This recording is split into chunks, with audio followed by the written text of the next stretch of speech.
ধোয়া ওঠা মালাই চা, নরম পোড়া রুটি আর ঘরের সেই চেনা গ্রাম। এমন নাস্তা দেখলে শুধু ক্ষুধা বাড়ে না, মনটাও ভালো হয়ে যায়।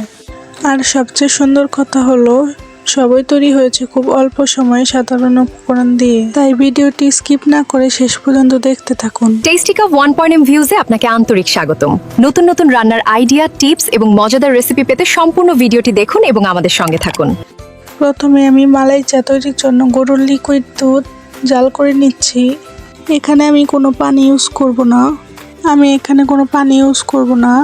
আপনারা এখানে লিকুইড দুধের পরিবর্তে গুঁড়ো দুধ পানিতে মিশিয়েও জাল করে নিতে পারেন, কোনো সমস্যা নেই। একটু ফ্লেভার আসার জন্য আমি এখানে দিয়ে দিলাম 2টি এলাচ। এইখানে এলাচের পরিবর্তে এলাচের গুঁড়োটাও ইউজ করতে পারেন। দুধ ভালো করে জাল করে নেওয়ার পর আমি এখানে দিয়ে দিব চায়ের লিকার পরিমাণ মতো।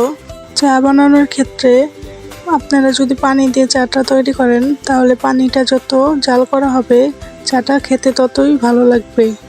আমি এখানে যেহেতু দুধ দিয়ে চাটা তৈরি করছি তাই আমি লিকুইড দুধগুলো ভালো করে জাল করে নিয়েছি। এখন দিয়ে দিব স্বাদ মতো চিনি।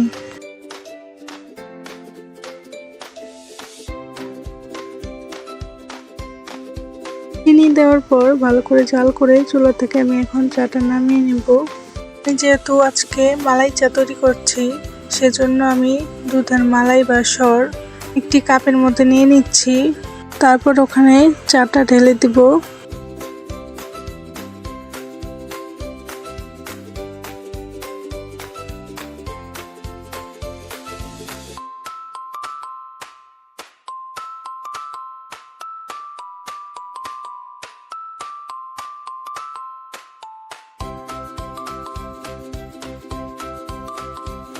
এখন আমি ডেকোরেশন বা খেতে দ্বিগুণ মজা হওয়ার জন্য আবার উপরে মালাই দিয়ে দিচ্ছি।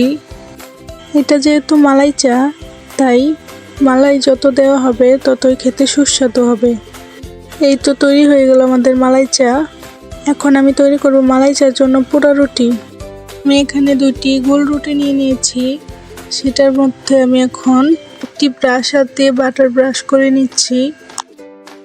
রুটির চারপাশে বাটার ভালোভাবে ব্রাশ করতে হবে।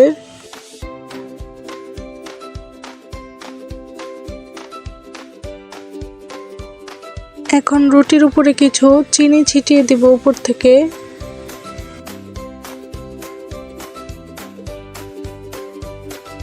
পোড়া রুটি তৈরির জন্য আমি এখানে চুলা অন করে নিয়েছি। এখন একটি খুন্তির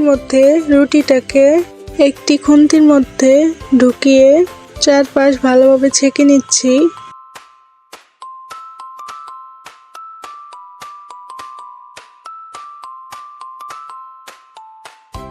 এই তো তৈরি হয়ে গেল ভীষণ মজার পোড়া রুটি। দেখেই বুঝতে পারছেন কালারটা কত সুন্দর হয়েছে, খেতেও তেমনই মজা। যে ঘরে চায়ের কাপে ধোয়া ওঠে সেই ঘরে গল্প জন্ম নেয়। আর সেই গল্পের সঙ্গে যদি থাকে এরকম পোড়া রুটি আর মালাই চা তাহলে সাধারণ সকালও হয়ে ওঠে অসাধারণ। আপনি বাংলাদেশের কোন জেলা থেকে আমাদের ভিডিও দেখছেন সেটিও কমেন্টে লিখে জানাতে ভুলবেন না। নতুন নতুন সুস্বাদু রেসিপি পেতে টেস্টি কাপ 1.m ভিউজ চ্যানেলটি সাবস্ক্রাইব করুন।